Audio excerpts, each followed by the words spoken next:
December 16 এবং 18 এই দুটি ভোর হয়তো বাংলাদেশের ক্রিকেটের ভক্তদের জন্য সুন্দর একটি সকাল উপহার হিসেবেই সাজিয়েছে বাংলার ক্রিকেটাররা। ফুরফুরে মেজাজে ক্যারিবীয় দ্বীপে নিজেদের মধ্যে দারুণ সময় পার করছে ক্রিকেটাররা। দৃশ্যটা বেশ মজার, তবে বাংলার ক্রিকেট ভক্তদের জন্য মুহূর্তটা শীতকালীন খেজুর রসের মতোই মজা। কারণ 3 ম্যাচের টি-20 সিরিজ 1 ম্যাচ হাতে রেখেই জিতে নিয়েছে টাইগাররা। দ্বিতীয় টি-20তে ওয়েস্ট ইন্ডিজ তখন 50 রানের মধ্যে 6 উইকেট হারিয়ে ধুঁকছে। গ্যালারিতে ক্যারিবীয় সমর্থকদের চোখে ঘুম, আর বাংলাদেশের আকাশে তখন কুয়াশা ঘন সকাল। কাগজে কলমে ওটা ভিনদেশ হলেও অভিজ্ঞতায় বাংলাদেশের হাতের তালুর মতো চেনা বললেও ভুল হবে না। আর্নসভিল গ্রাউন্ডে এই ম্যাচসহ মাত্র 9টি টি-20 খেলা হয়েছে। কালকের ম্যাচসহ 5টি ম্যাচেই বাংলাদেশ ছিল এ মাঠেই। তাসকিনের বোলিং, শামীমের ব্যাটিং, ব্যাট হাতে ব্যর্থ লিটনের ক্যাপ্টেন্সির মাঝে সিরিজ জিতে প্রশান্তি ভক্তদের মনেও। লিটনও বলছেন, পুরো দেশ এ জয়ে খুশি।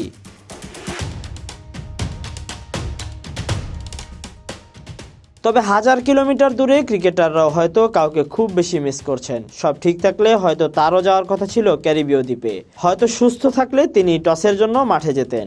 বলছিলাম নাজমুল হোসেন শান্তর কথা। কুচকির চোট থেকে পুরোপুরি সুস্থ না হওয়ার কারণে ওয়েস্ট ইন্ডিজ সফরে যায়নি তিনি।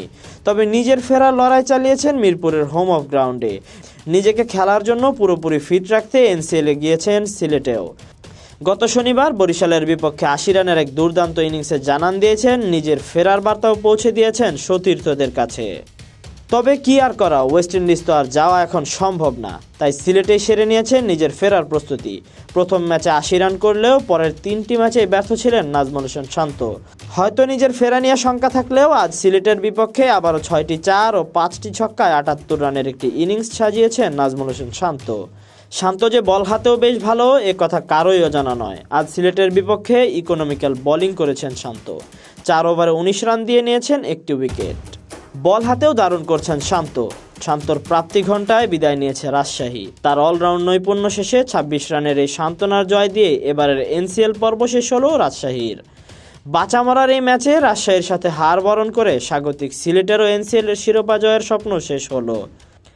ব্যাট হাতে নতুন বছরের শেষ দিনে বরিশাল হয়ে মাঠে নামতে প্রস্তুত শান্ত।